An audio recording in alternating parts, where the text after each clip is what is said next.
Hello again, everyone. Ambassador Terry over at What Are You Doing? Year 3 with yet another guest and a new friend, Morag Barrett. Morag, thank you for coming. Thanks for inviting me, Terry. It's going to be good.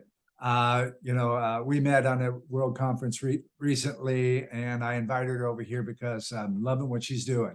So, Morag Barrett, what are you doing? Well, Terry, what I'm doing is helping leaders to avoid the pitfalls of the pandemic, or at least the pitfalls of the pandemic as it comes to the great resignation. My passion and purpose in life is all about how business gets done. And I believe that you can't be successful in business or in life unless you're successful in doing what you and I are doing right now, cultivating winning relationships. And when I flash back 3 years ago to when the pandemic started, for many of the leaders that I'm working with, whether it's as an executive coach or in the leadership programs that my team and I develop and facilitate, 3 years ago, the alarms went off.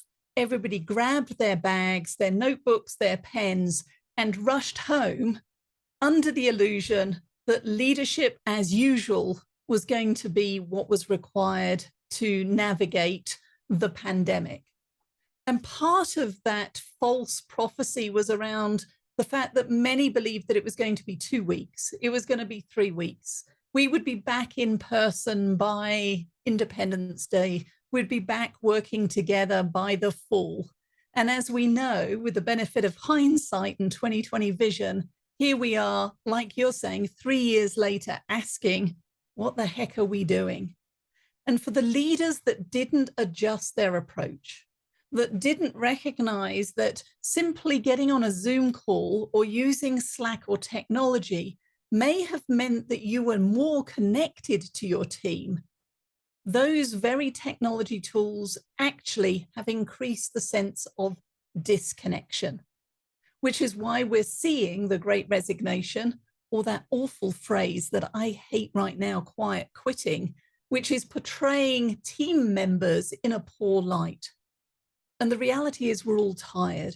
We are all missing that sense of belonging that comes with being on a high-performing team and part of a high-performing organization.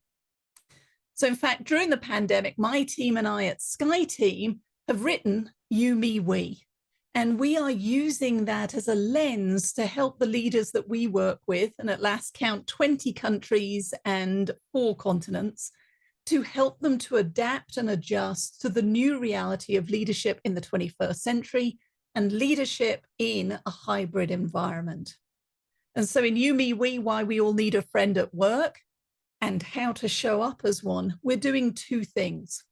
We're addressing what our research, the research from Gallup shows, that 67% of leaders say that their success has been undermined by the words or actions of a colleague. Think about that, 67%. And unfortunately on Zoom, it's too easy to hit the red button, leave, and we immediately start to write negative stories about our colleagues, that they're out to get us, that they're not as committed. And that can cause a downward spiral and a disconnect in how we work together. What our research has also shown, though, is that we had an epidemic of loneliness before the pandemic, and it has only got worse in the last 3 years. In fact, 20% of the leaders who've completed our ally mindset profile say that they have no friends at work, not even one. And think about that, Terry. On the good days when the results are coming in and everything is easy, maybe that's okay. But for most of us, when our projects are going off track, when we know a milestone is going to be missed, when the global supply chain has been turned upside down and given a good shake, to find ourselves in those moments of vulnerability with nobody who has our back, is it any surprise that stress and anxiety is going through the roof? So right now, my focus, my passion is on how business gets done. How can we reconnect in a way that allows us all to move forward together powerfully? Because ultimately, our success is a team sport, whether you're a solopreneur or part of a global conglomerate. And when we invest in the health of our professional relationships, we are all better together. Fabulous, fabulous. Got the book behind her. Guess what? The book's down here too.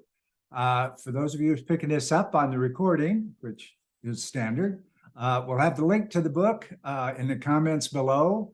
Morag, thank you so much. I knew this was going to be just fabulous. Terry, you are a gem. Thank you for the opportunity. Thank you. Bye-bye for now. Consortium, the business model for the 21st century.